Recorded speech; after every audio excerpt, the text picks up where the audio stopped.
Okay, now let's proceed to see about hypothesis testing for a single population mean, about a population mean. Provided that the population is normally distributed, and with a known variance. This is analogous with that of just interval estimation for a single population mean. The difference of just hypothesis testing and statistical estimation is that in hypothesis testing, we will make the standard error as a denominator, a denominator. So there are two most important assumptions here for testing a single population mean. One, the data should be normally distributed, and there should be a known variance, So now we do have this example. Researchers are interested in the mean level of some enzyme in a certain population. Okay, they are interested to know the mean level of a certain enzyme. And they are asking, can we conclude that the mean enzyme level in this population is different from 25? So the question is here. So we need to formulate the null hypothesis and the alternative hypothesis from this idea, from this research question. The research question is, can we conclude that the mean enzyme level in this population is different from different from 25 or not? So from this research question, we need to state the null hypothesis and the alternative hypothesis, Yeah. So the null hypothesis will say that the mean of the enzyme in the population is 25. And the alternative hypothesis will state that the mean of the enzyme in the population is different from 25. The mean of the enzyme, not in the sample, it is in the total population. We are talking about the mean level of the enzyme in the total population. Okay, that is the first step. In the second step, we need to collect the data. So they collect a sample size of 10, a normally distributed population with a known variance of 45. And then the mean 22. The mean is 22. So now the data is already collected, and from the collected data, we obtain the variance, the mean, and the data is normally distributed. Okay, now in the step 3, testing a hypothesis about the population mean. How do we test? Now the population is normally distributed, the population variance is known, so the Z statistics can be calculated, or the calculated Z value can be calculated by using this formula. Z calculated is equal to the mean of the sample minus the mean of the population, that is the hypothesized mean population mean, over the standard error, sigma over root of n. So this standard error in testing a hypothesis will be made as a denominator. But in statistical estimation, it was a multiplier, It was a multiplier. So now let's proceed with this formula and with the given data set, So now the fourth step is level of significance should be determined. It is now 5% or 0.05. And in the fifth step, we need to just determine the critical values. That means the Z tabulated, the Z score, which we read from the Z distribution table, So since the level of significance alpha is 5%, and the test is two-tailed, because the alternative hypothesis says that it is different from 25. You remember from that. So at 0.05 over 2, that is at 0.025, we read the Z score as 1.96. On the left side, negative 1.96. On the right side, positive 1.96. So these are the critical values. Then, after calculating the Z calculated value with the previous formula, if the Z calculated is within this region, we will accept the null hypothesis. But if the Z calculated falls in this shaded area, in the rejection region, either on the left side or on the right side, we will reject the null hypothesis, Okay, now let's proceed. So now the mean is 22, the mean of the sample is 22, the mean of the population, the hypothesized mean population level is 25. The standard deviation will be under square root of 45. And the sample size is, I think, 45, Sorry, not 45, the sample size is 10. So now the Z calculated value will be the mean of the sample minus the mean of the population. The mean of the sample, 22. The hypothesized population mean is 25. Over under square root of the standard deviation, or that means the variance over sample size. And actual sample size is 10. Just let you just consider the sample size 10 is greater than 30 because we use Z statistics for when the sample size is greater than or equal to 30, you know? So now the calculated Z value is negative 1.41. And the critical values, that is the tabulated Z values, are negative 1.6 and positive 1.6. Now the calculated Z value, Z statistic, is in between these two intervals. So it falls on the in the acceptance region. It is not in the rejection region, you know. So we are going to accept the null hypothesis. That means we'll conclude that the mean enzyme level in the total population is 25. That will be the conclusion.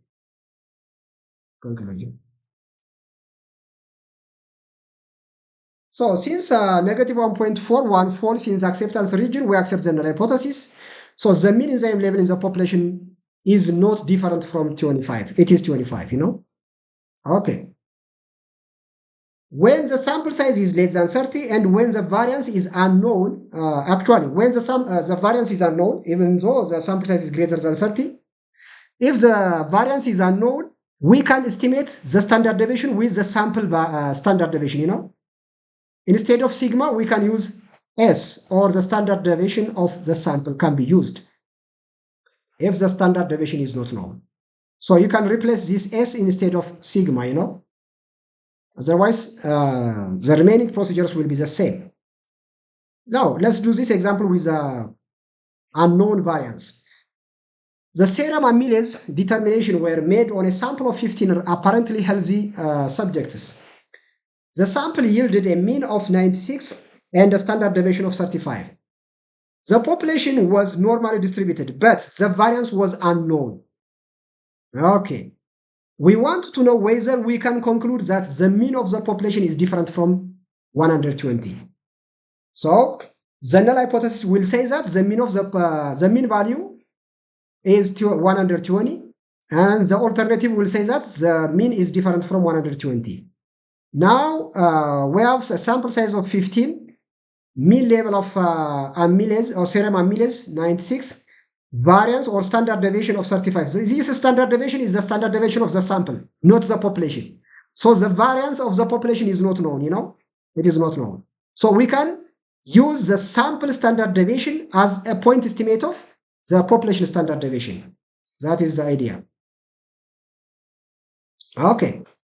So now the population mean, we need to state the null hypothesis and the alternative hypothesis in such a way. The null hypothesis will say that it is 120. The alternative one will say it is different from 120. The mean of the sample, 96. The standard deviation of the sample, 35. The sample size, 15. So t-test is appropriate test since we are testing about the population mean, and the population is normally distributed, and the population variance is unknown. The population variance is unknown. So we can use this formula. Instead of sigma, we can replace the standard deviation for the sample. And then the level of significance again is 5%. So at the t at alpha over 2, since it is a two-tailed test, and n minus 1 degree of freedom, the sample size n is 15.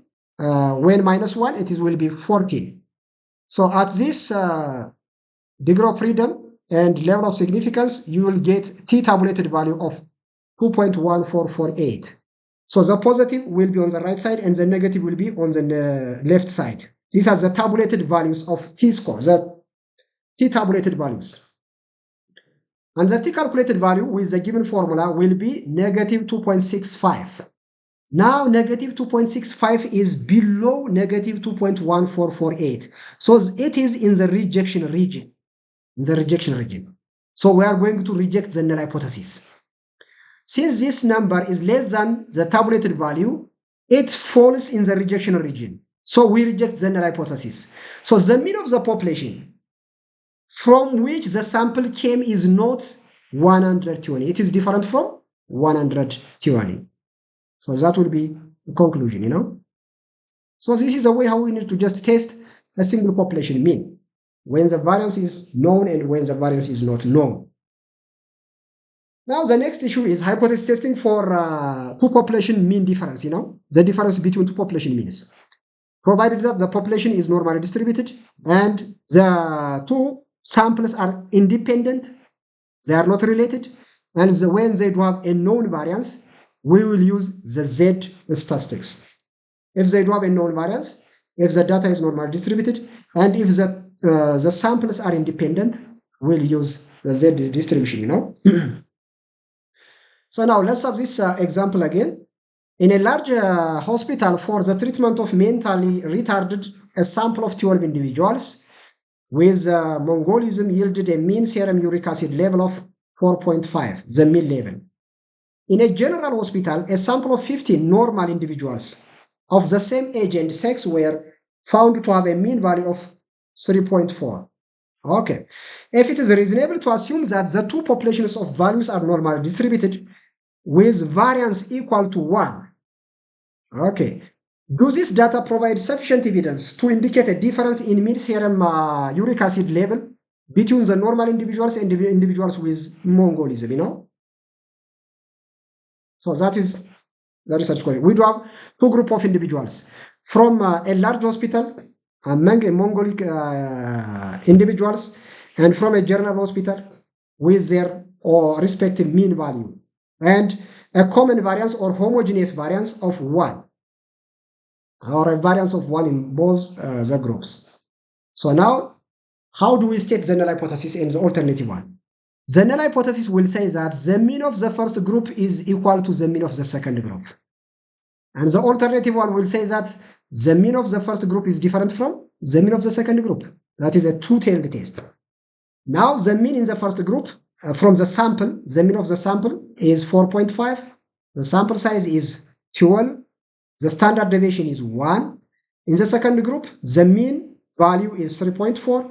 The sample size in the second sample is 15. Similarly, the standard deviation is 1.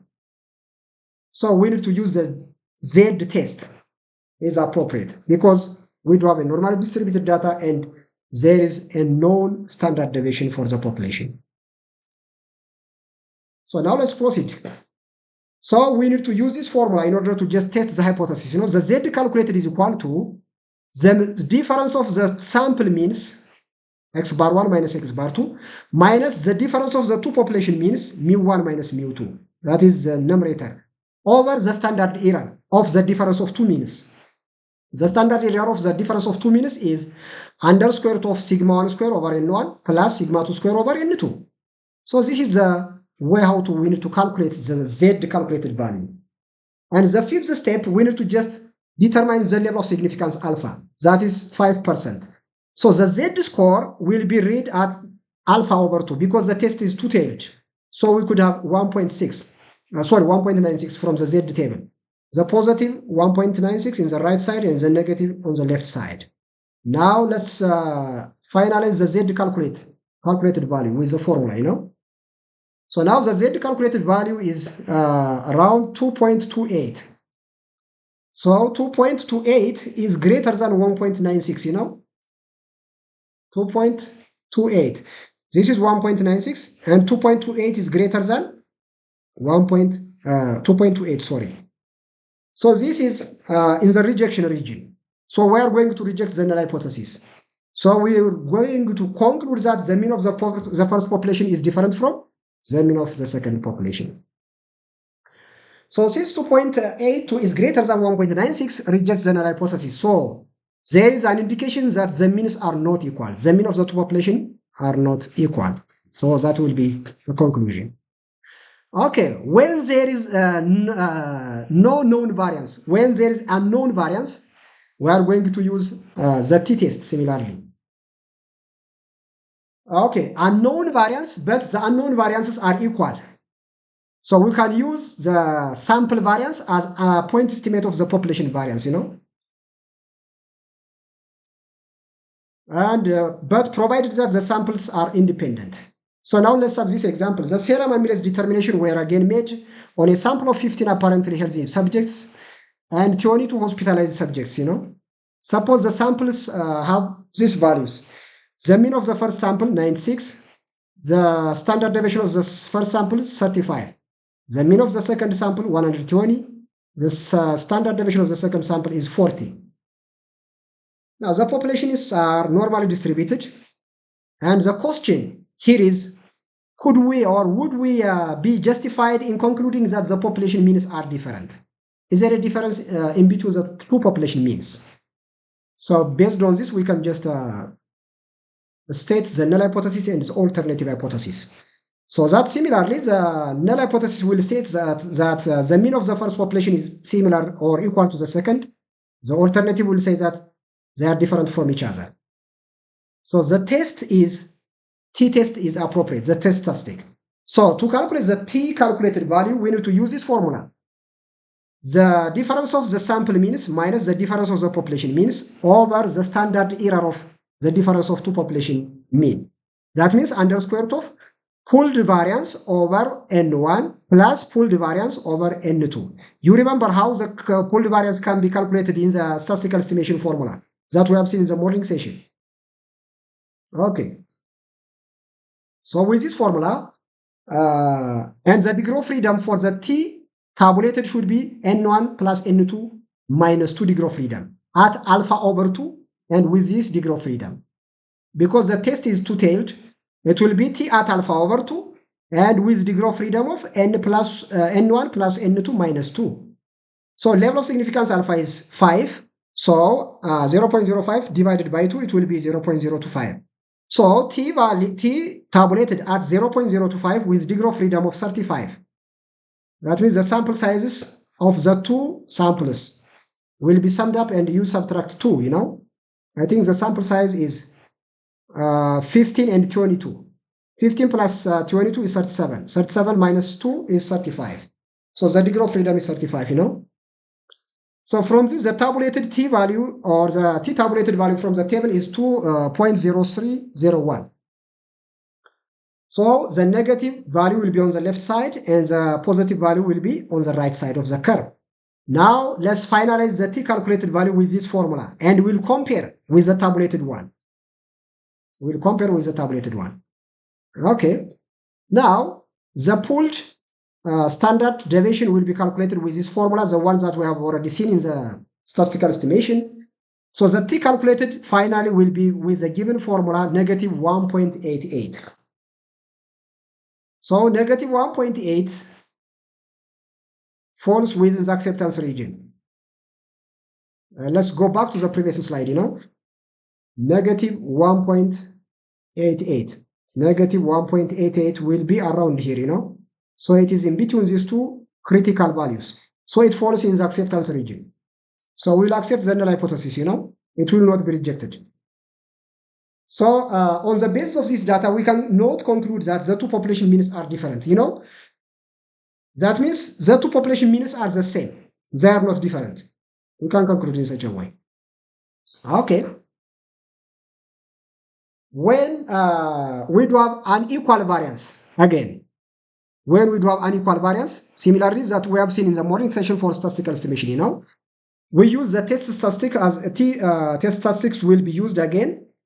The t calculated will be calculated by using this formula. The mean of the difference of the sample means minus the difference of the population mean over the standard error. That means under square root of the variance of the first sample over the sample of the sample size of the first group plus the variance of the second group divided by the sample size of the second group. This is the t calculated. With degree of freedom, you remember in the morning session, the degree of freedom will be calculated by using this formula. The variance of the first group divided by the sample size of the first group plus the variance of the second group over the sample size of the second group. You then again square this value. Divided by the variance of the first group divided by the sample size of the first group, you square it over the degree of freedom of the first group, n1 minus 1. Plus the variance of the second group over the sample size of the second group, you square it, divided by the degree of freedom of the second group, n2 minus 1. So this is the way how we can just calculate the degree of freedom for such unequal variance of two population mean difference. So the degree of freedom will be calculated in such a way. And now After that, we can just proceed with a similar procedure. We'll compare the T calculated with that of the T tabulated. If it is within the acceptance region, we'll accept the null hypothesis. If it is on the rejection region, it will be rejected, Another issue is when we do have a paired sample before and after. Similar with that we have seen in the morning section for statistical estimation, So we use a paired t-test in this case. Previously, we use an independent t-test, and now we'll use a paired t-test, A paired t-test. So that means we'll have before treatment score and after treatment score. So the after will be subtracted to the before, and the difference of the scores will be, the mean for the difference will be calculated, and the standard deviation for the difference will be calculated. So now, similarly, the null hypothesis and the alternative will be stated in this way. The mean 1 is equal to mean 2. That means the mean level before the test is equal to that of the mean level after the test. Or simply, the difference, that is the standard deviation, is 0. No difference between the before score and that of the after score. And the alternative one will say that the mean level before the test is different from the mean level after the test. Simply, if they are different, there is some level of variation. So the standard deviation is different from 0, we can say. So with this, let's have this example, In a study of dialysis patients education, 10 patients on dialysis were given programmed instruction about kidney function and renal failure. Patients were tested on this information before and after the instruction. You see, on this information, before giving the health education, they were tested, and after giving the health education, they were tested. So the pre-instruction and post-instruction test scores for these patients are shown in the table. Next slide, Here it is. So there are around 10 patients. Okay. Now, before and after, patient number, before instruction and after instruction. The score. So before instruction, for each individual, the score is listed over here, and after instruction, the score is listed over here. Now, the difference before minus after is again given over here. So we need to calculate the mean for these differences and the standard deviation for these differences, Okay. So test the hypothesis that the population test score mean before instruction is the same as the population test score mean after instruction, if the differences come from a normally distributed population. So as I have said before, the null hypothesis will state that the standard deviation is 0, the mean difference in the population is 0, that means. And the alternative one will say that the standard deviation is different from 0. The mean difference is not 0. There is a difference between the before and after scores, that means. Now, the mean of the differences can be calculated with this formula, the ones that we have already seen in the morning session. So the mean value is this much now. And the standard deviation can be calculated with this formula. So it is around 13.4. Now, the paired test statistics, the T calculated value could be calculated by using this formula. The D bar, the mean of the differences over the standard error. The standard error is the standard deviation of the sample mean over root of n, And the level of significance alpha is 5%. And the test is two-tailed, so that it will be T at alpha over 2 with degree of freedom of n minus 1. The sample size is 10. When you subtract 1, it will be 9.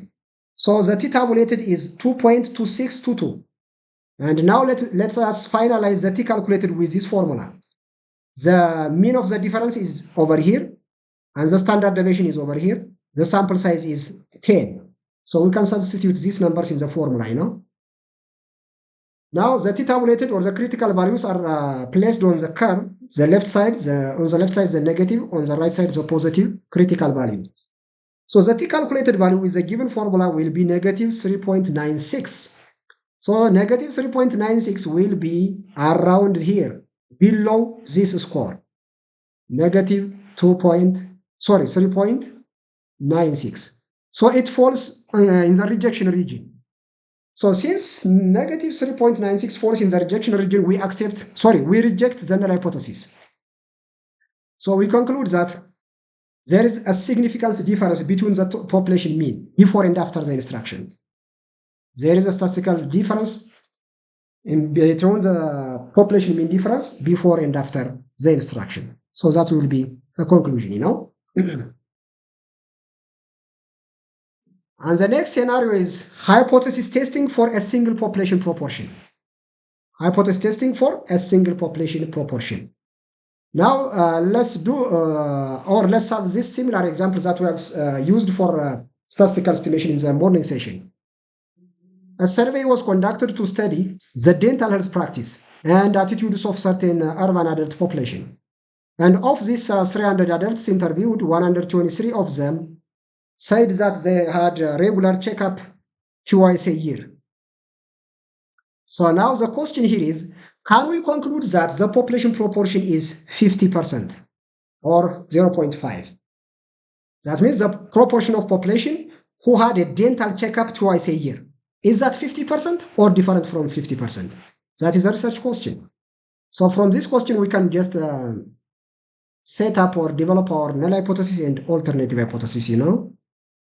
So now, the null hypothesis will say that the population proportion is 50% or 0.5. The alternative one will say that it is different from 50 or 0.5. So the proportion from the sample is 123 divided by 300, 0.41 or 41%. The test statistic, the Z calculated, will be the sample proportion P minus the population proportion over the standard error.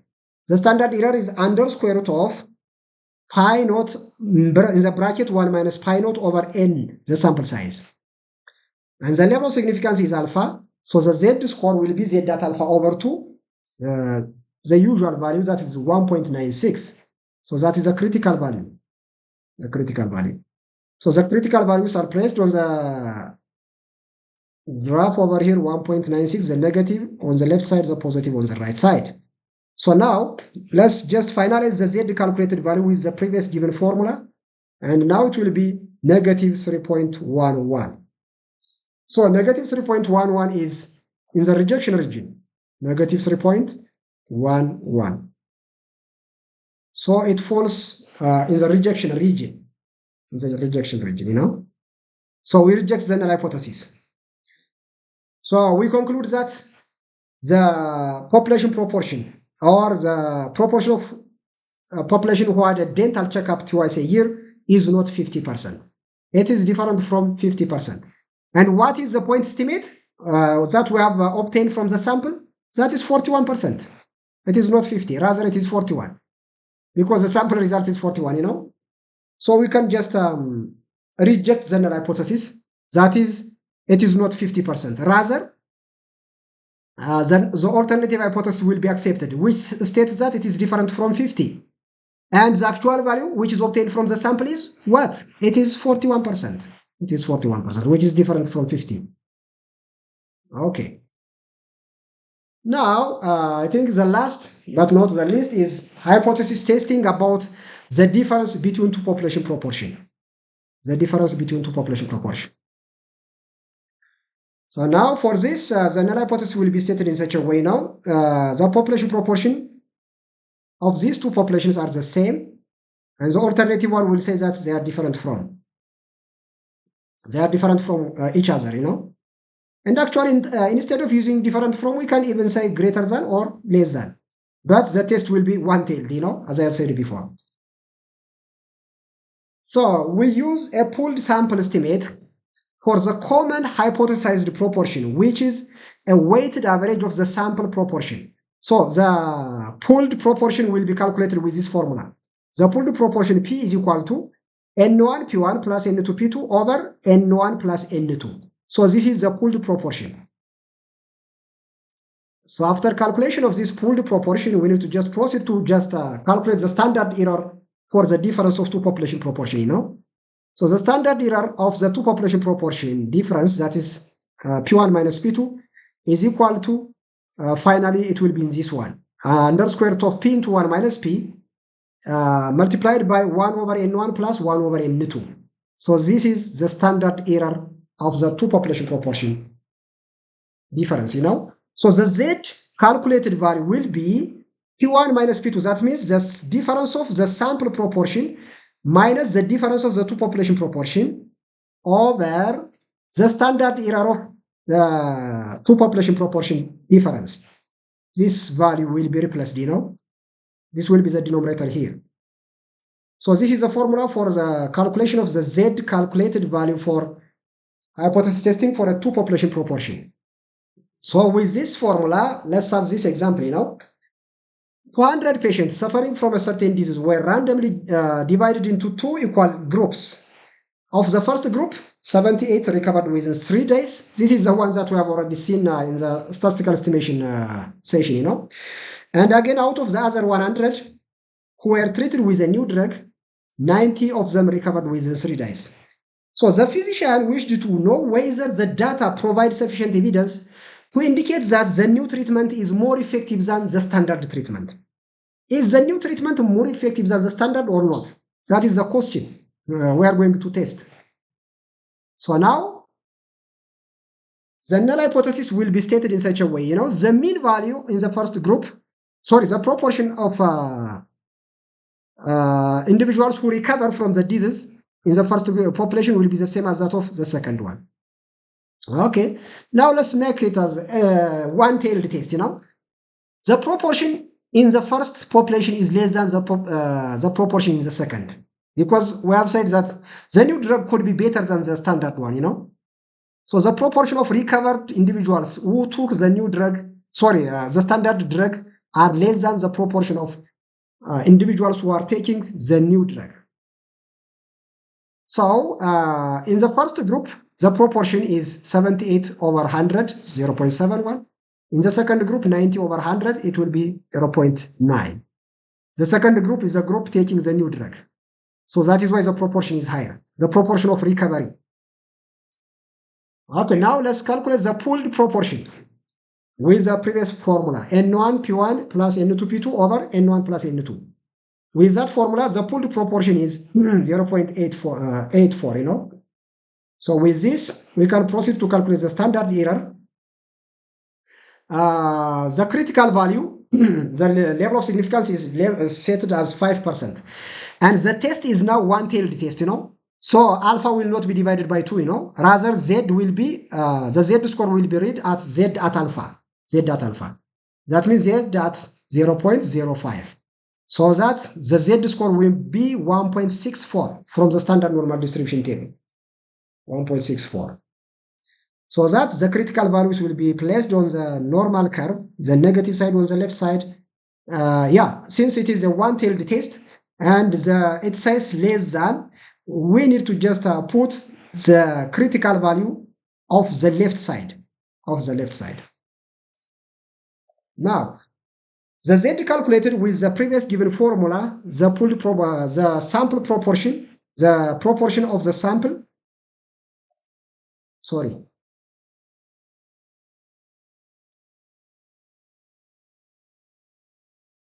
the proportion of the sample, that is 0.78 minus the pooled proportion, the pooled proportion, that is 0.9, not the pooled one, the population proportion.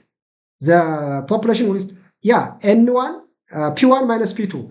The proportion in the first group minus the proportion in the second group. So P1 minus P2 over the standard error, you know, over the standard error. Let me just take you back to the previous slide to show you the formula.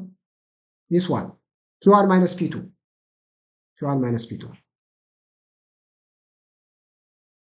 So the standard error is again over here. This is the standard error. You need to just replace the values with this formula. So finally, the Z calculated is negative 2.32. Negative 2.32. So this negative 2.32 will be on the left side of the critical value. Negative 2.32. So it falls in the rejection region. That means we reject the null hypothesis and we conclude that the proportion rate in the new drug group are higher than the standard treatment, you know, or the standard treatment is lower than the new treatment. So we reject the null hypothesis. So the data suggests that the new treatment is more effective than the standard treatment. So this is all about hypothesis testing and chi-square and other measures of association for a categorical variable will be just discussed in a separate section for tomorrow, for tomorrow. So this is all about hypothesis testing generally for a single population mean, for the difference of two population mean, for a single population proportion, and for the difference of two population proportion,